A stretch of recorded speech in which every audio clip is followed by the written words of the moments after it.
भक्तजनों, माताओं, बहनों, सादर जय श्री कृष्ण। हमारे YouTube चैनल में आप सभी का बहुत बहुत स्वागत है। मैं हूं आपके साथ आचार्य धर्मेंद्र शास्त्री। आज हम आपको एक बहुत ही ज्ञानवर्धक जानकारी देने जा रहे हैं। अक्सर आपने सुना होगा कि मनुष्य जो है 84 लाख योनियों को पार करने के बाद मानव के रूप में जन्म लेता है। तो आज हम आपको बताएंगे कि ये 84 लाख योनियां कौन कौन सी होती है तथा ऐसा क्यों बताया गया है। अक्सर लोगों के मन में यही सवाल उठता है कि आखिर 84 लाख योनियां कौन कौन सी होती है।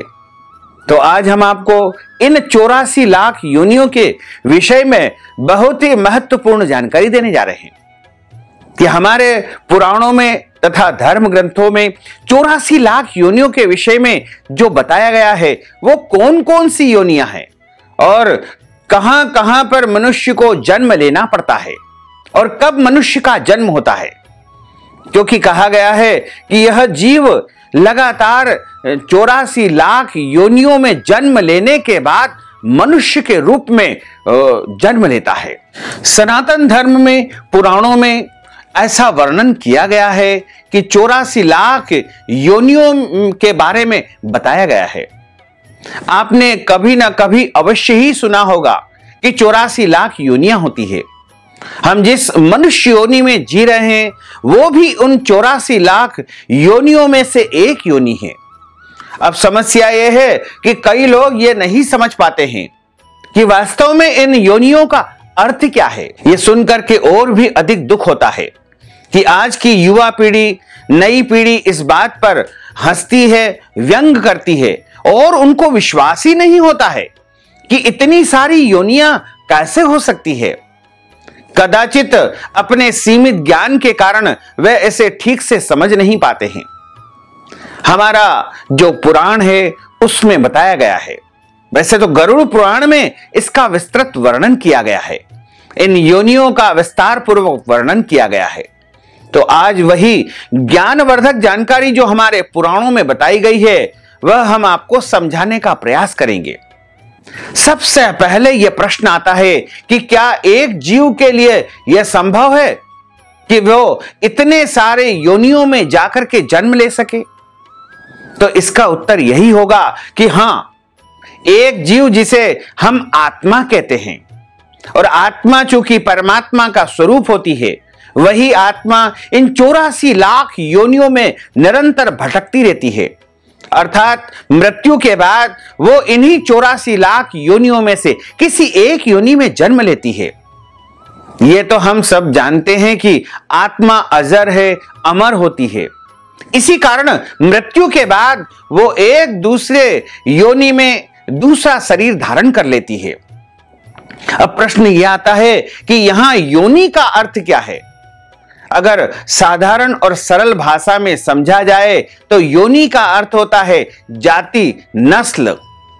जिसे हम अंग्रेजी में कहते हैं स्पीशीज। अर्थात इस विश्व में जितनी भी प्रकार की जातियां होती है और उसे भी योनि ही कहा जाता है। जैसे मनुष्य हो, पशु पक्षी हो, जीव जंतु हो, इन जातियों में न केवल मनुष्य और पशु आते हैं बल्कि इनमें पेड़ पौधे, वनस्पतियां, जीवाणु, विषाणु इत्यादि की गणना भी उन्हीं 84 लाख योनियों में ही होती है। आज का यह आपाधापी का और विज्ञान का विकसित समय आ गया है और दुनिया भर के जीव वैज्ञानिक वर्षों की शोधों के बाद इस निष्कर्ष पर पहुंच रहे हैं कि इस पृथ्वी पर आज लगभग 87 लाख प्रकार के जीव जंतु एवं वनस्पतियां पाई जाती है। इन 87 लाख जातियों में लगभग 2-3 लाख जातियां ऐसी है जिन्हें आप मुख्य जातियों में लगभग 2-3 लाख जातियां जो कि इनकी उपजातियां मानी जाती है और उपजातियों के रूप में इन्हें वर्गीकृत आप कर सकते हैं। अर्थात केवल मुख्य जातियों की यदि बात की जाए तो वो लगभग 84 लाख है। अब आप सिर्फ यह अंदाजा लगाइए कि हमारे सनातन धर्म में ज्ञान विज्ञान कितना उन्नत रहा होगा कि हमारे जो प्राचीन काल के ऋषि मुनि थे, जिन्हें हम प्राचीन वैज्ञानिक कहते थे, आज से हजारों वर्ष पहले ज्ञान के बल पर यह बता दिया था कि 84 लाख योनियां हैं, जो कि आज की उन्नत तकनीक द्वारा गणना की गई है। और वह गणना जो है हमारे ऋषि मुनियों की गणना के बहुत निकट है। हमारे पुराणों के अनुसार, सनातन धर्म के अनुसार, इन 84 लाख योनियों में जन्म लेते रहने को ही जन्म मरण का चक्र कहा गया है।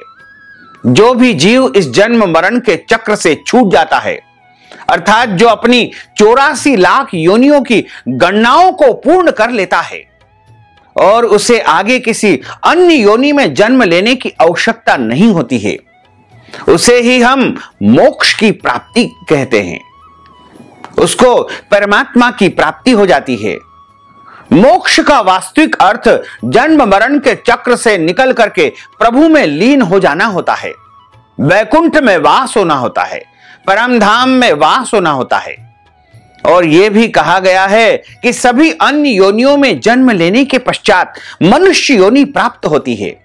मनुष्य योनि से पहले आने वाली योनियों की संख्या 80 लाख बताई गई है।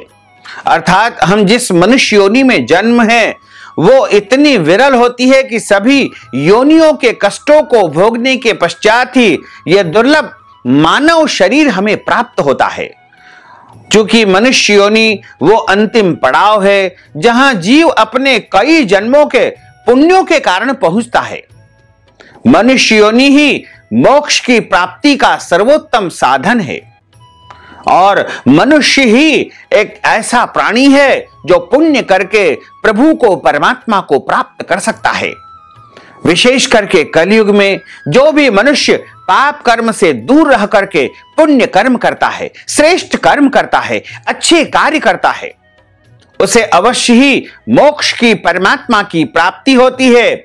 और किसी भी अन्य योनियों में जो है मोक्ष की प्राप्ति उतनी सरल नहीं है जितनी कि मनुष्य योनि में है। किंतु दुर्भाग्य है कि आज के लोग इस बात को नहीं समझते हैं, इस बात का महत्व नहीं जानते हैं, नहीं मानते हैं कि हम कितने सौभाग्यशाली हैं कि हमने मनुष्य योनि में जन्म लिया है और हम ऐसे निरर्थक होकर के इस योनि में भटक रहे हैं और परमात्मा को छोड़ करके सांसारिक कार्यों में लिप्त हो रहे हैं।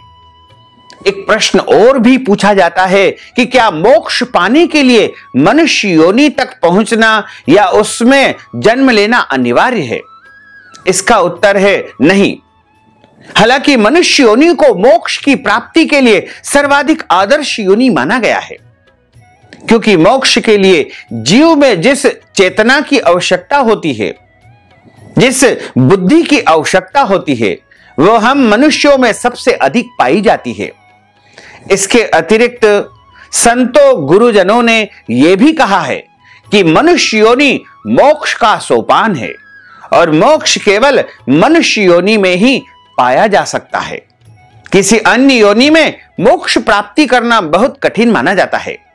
हालांकि यह अनिवार्य नहीं है कि केवल मनुष्यों को ही मोक्ष की प्राप्ति होगी, अन्य जंतुओं, जीवों को अथवा वनस्पतियों को नहीं, ऐसा नहीं है।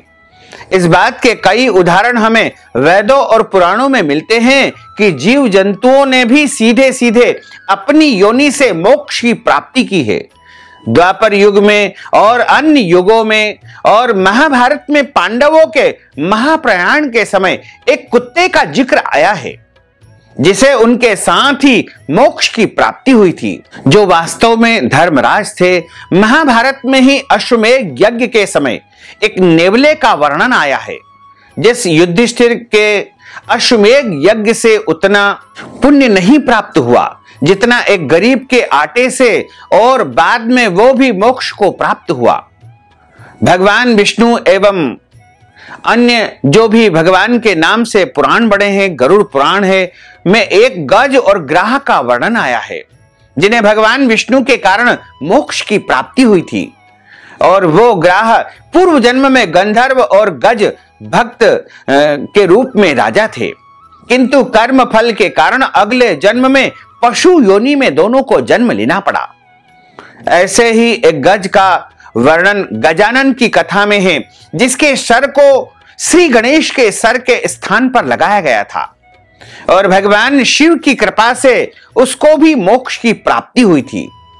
ऐसे कई उदाहरण हमारे धर्म ग्रंथों और शास्त्रों में मिलते हैं कि मनुष्य योनि के अलावा अन्य योनि में भी मोक्ष को सरलता से प्राप्त किया जा सकता है। महाभारत की कृष्ण लीला में भगवान श्री कृष्ण ने अपनी बाल्यावस्था में खेल खेल में ही यमल और अर्जुन नामक दो वृक्षों को उखाड़ दिया था। वो यमलार्जुन वास्तव में पिछले जन्म में यक्ष थे, जिन्हें वृक्ष की योनि में जन्म लेने का श्राप मिला हुआ था।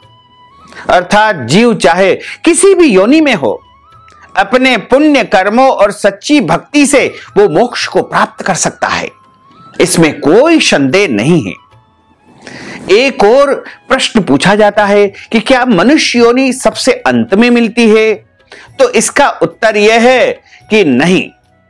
हो सकता है कि आपके पूर्व जन्म के कुछ कर्म, कुछ पुण्य कर्म, कुछ अच्छे कर्म ऐसे हैं कि आपको जल्दी से मनुष्य योनि प्राप्त हुई है, लेकिन यह भी हो सकता है कि मनुष्य योनि की प्राप्ति के बाद आपके द्वारा जो जाने अनजाने में ज्ञात अज्ञात पाप कर्म के कारण अगले जन्म में आपको अधम योनि प्राप्त हो।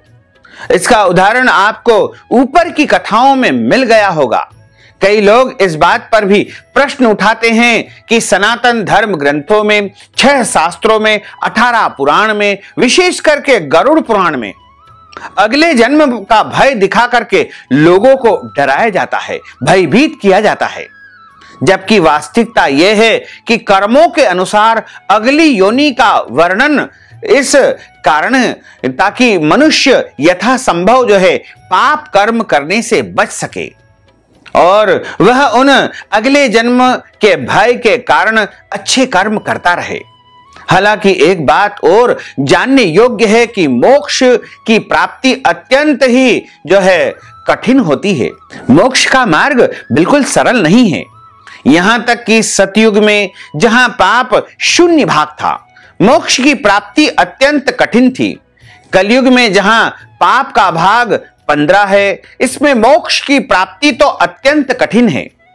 हालांकि कहा जाता है कि सतयुग से विपरीत कलयुग में केवल पाप कर्म को सोचने पर उतना फल नहीं मिलता जितना करने पर मिलता है, और कलयुग में किए गए थोड़े से भी पुण्य का फल बहुत अधिक मनुष्य को प्राप्त हो जाता है।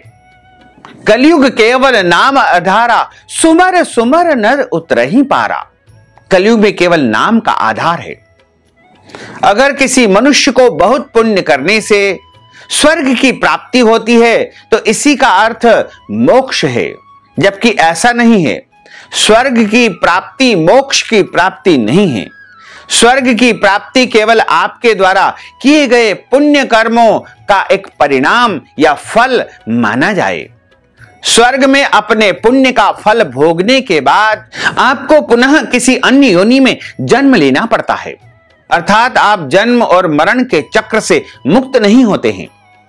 रामचरितमानस और हरिवंश पुराण में कहा गया है कि कलयुग में मोक्ष की प्राप्ति सबसे सरल साधन है, और यह साधन है प्रभु का नाम, प्रभु का स्मरण। राम नाम यदि कलयुग में ले लेगा तो उसको मोक्ष की प्राप्ति अवश्य ही हो जाएगी। हरि का नाम ले लेगा उसे मोक्ष की प्राप्ति हो जाएगी। पुराणों में 84 लाख योनियों का गणना क्रम दिया गया है कि किस प्रकार के जीवों में कितनी प्रकार की योनियां होती है। पद्म पुराण के 78वें और उसके 5वें सर्ग में कहा गया है कि जलज नव लक्षाणी स्थावर लक्ष विंशति क्रमयो रुद्र संज्ञकः पक्षिणाम 10 लक्षणम त्रिलक्षणानि पशवः चतुर्लक्षणानि मानव। इस श्लोक का यह अर्थ हमारे बताया गया है पुराणों में कि जलचर जीव जो कि 9 लाख रूप में जो है जन्म लेते हैं, जो कि जल में ही निरंतर उनका जीवन यापन होता है। इस प्रकार 20 लाख वृक्ष बताए गए हैं और जो कीड़े हैं, क्षुद्र जीव जिन्हें कहा जाता है, वो 11 लाख जन्म लेते हैं और मरते रहते हैं। जो पक्षी आकाश में उड़ते हुए आपको दिखाई देते हैं, वो 10 लाख के रूप में जन्म लेते हैं। जंगली पशु 30 लाख के रूप में जन्म लेते हैं। वहीं मनुष्य 4 लाख के रूप में जन्म लेते हैं। इस प्रकार 9 लाख, 20 लाख, 11 लाख, 10 लाख, 30 लाख और 4 लाख, इस प्रकार कुल मिलाकर के 84 लाख योनियां हमारे पुराणों में बताई गई है। और यही 84 लाख योनियों में भटकता भटकता जीव जब अच्छे कर्म मनुष्य जन्म में आकर के करता है तो उसे मोक्ष की प्राप्ति होती है। जैन धर्म में भी जीवों की 84 लाख योनियां ही बताई गई है। सिर्फ उनमें जीवों के प्रकारों में थोड़ा भेद बताया गया है। जैन धर्म के अनुसार पृथ्वी काय यानी पृथ्वी पर चलने वाले जो जीव जंतु है वो 7 लाख होते हैं। जल काय यानी जल में निवास करने वाले जीव जंतु 7 लाख होते हैं। अग्नि काय यानी अग्नि में रहने वाले जीव जंतु 7 लाख होते हैं। वायु काय यानी वायु में उड़ने वाले 7 लाख होते हैं। वनस्पति काय यानी पेड़ पौधे इत्यादि जो है 10 लाख होते हैं। साधारण देहधारी जीव यानी मनुष्यों को छोड़ करके 14 लाख, द्विइंद्रियां 2 लाख, त्रिइंद्रियां 2 लाख, चतुर इंद्रियां 2 लाख, पंच इंद्रियां त्रियांच यानी 3 लाख और त्रियांच अर्थात पंच इंद्रियां 4 लाख, पंच इंद्रियां देव 4 लाख, पंच इंद्रियां नारकी जीव 4 लाख, पंच इंद्रियां यानी जिनको हम मनुष्य कहते हैं, ऐसी योनियों में जो है 14 लाख प्राणी जन्म लेते और मरते रहते हैं। ये जैन धर्म के अनुसार बताए गए हैं। इस प्रकार 70 लाख, 70 लाख और 70 लाख तो कुल मिलाकर के 84 लाख योनियों का वर्णन बताया गया है। और इन 84 लाख योनियों में भटकते भटकते मनुष्य जब मनुष्य बनता है तो अच्छे कर्म करता है। यदि वह पुण्य को प्राप्त करता है तो उसे स्वर्ग लोक प्राप्त होता है। और यदि वह अपने देवत्व को सिद्ध कर लेता है, परमात्मा की प्राप्ति उसे हो जाती है, तो वह मोक्ष पद का अधिकारी होता है। यानी उसे जन्म मरण के चक्र से मुक्ति प्राप्त हो जाती है। इस प्रकार 84 लाख योनियों के विषय में हमने आपको महत्वपूर्ण जानकारी प्रदान की है। तो भक्तजनों, माताओं बहनों, इस ज्ञानवर्धक जानकारी को आप अधिक से अधिक लोगों को शेयर करिएगा, लाइक करिएगा, कमेंट करिएगा। और यदि अभी तक आपने सब्सक्राइब नहीं किया है तो अभी और इसी समय सब्सक्राइब अवश्य कर लीजिए। आपको और आपके पूरे परिवार को सादर जय श्री कृष्ण, सादर धन्यवाद।